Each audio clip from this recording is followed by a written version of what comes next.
చివరకు నేను హాస్పిటల్లో జీవోత్సవంలో ఉన్నా నన్ను బెదిరించి డైవర్స్ పేపర్స్ మీద సంతకాలు చేయించుకొని నన్ను వదిలేయడానికి సిద్ధపడి ఎంగేజ్మెంట్ చేసుకోవడానికి ఆ హారతితో కలిసి బొబ్బలి దాకా వెళ్ళావు. బలవంతంగా వెనక్కి తీసుకొచ్చాం. అదొక్కసారి రిమెంబర్ చేసుకో. నీ సుత్తాపి ముందు సంతకం చేస్తావా, ఈ విషయం తాగుతావా? ఏంటి బాబా ఇది? తనతో నిశ్చితార్థం ఏంటి? ఏయ్, ఎవరు నువ్వు? ఏంటి న్యూసెన్స్? ఏయ్, నువ్వు నా దగ్గరికి రాకు. వస్తే నేనేం చేస్తానో నాకే తెలీదు. తప్పు చేసావు స్వర్ణ. దాన్ని సమర్థించుకోవడానికి మళ్ళీ వాడిని ఎందుకు రెచ్చగొడుతున్నావు? సరే, నువ్వే కరెక్ట్ అనుకుందాం. దీనివల్ల ఏం సాధించగలిగావు? నిన్ను నువ్వు సమర్థించుకోవడం తప్ప. సాధించటం కాదు, వారి గురించి వారికి తెలియాలని. నా పెట్టాబేడ బయట పడేసి గెట్అవుట్ అన్నావు. అది అబద్ధమా? అవన్నీ ఆరాళ్ళు కాదా? వాటిని నేను తట్టుకొని నిలబడి నా కాపురం నేను నిలబెట్టుకోవటం నిజం కాదా, విజయం కాదా? ఏదో తప్పు మాట్లాడినట్టు, అబద్ధాలు చెప్పినట్టు అమ్మమ్మ నువ్వు నా మీద ఒంటికాల మీద లేస్తున్నారు.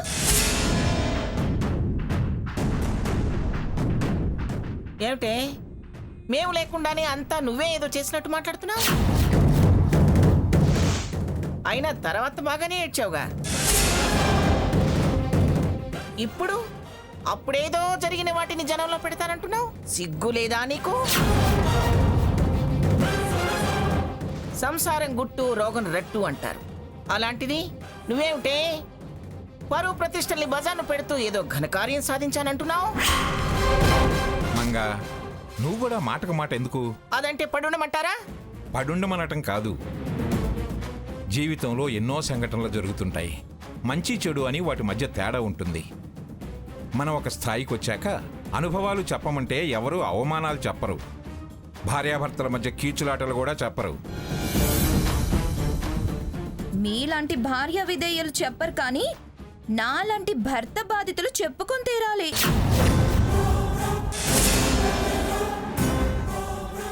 నా స్వాతంత్ర్యం ఎలా హరించారో, నన్ను ఎంతగా అణిచి ఉంచారో చెప్పాలి కదా.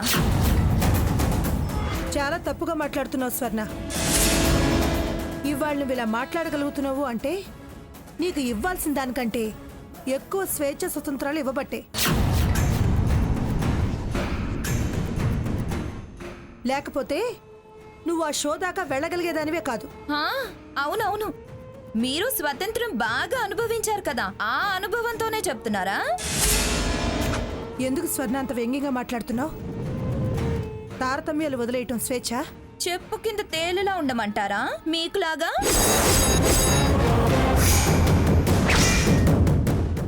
నేనేం ఊరికే అనలేదు, అసలు టాపిక్కే అది. స్త్రీ స్వాతంత్రం, స్వేచ్ఛ విజయాలు అని.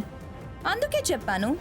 నన్ను నా అనుభవాలు చెప్పమని పిలిచారు, నిన్న అనుభవాలు చెప్పాను.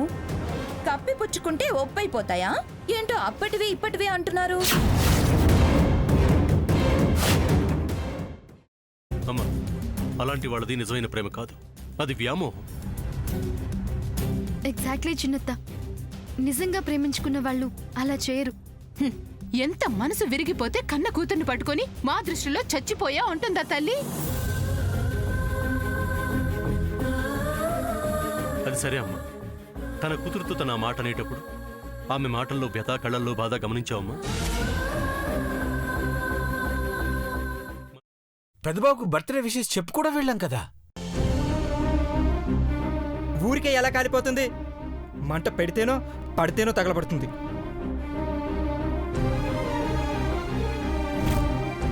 కరెక్ట్ చిన్నబాబు, నీకొచ్చినట్టే నాకు డౌట్ వచ్చింది.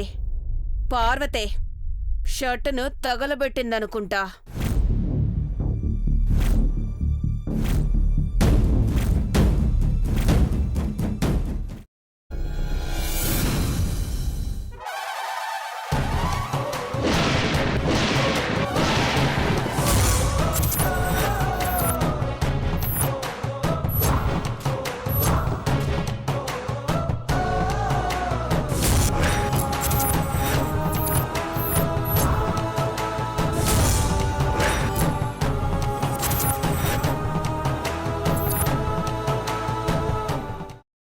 వేసుకున్న తర్వాత పొట్టు తీసేసి చాప్ చేసి పక్కన పెట్టుకోవాలి.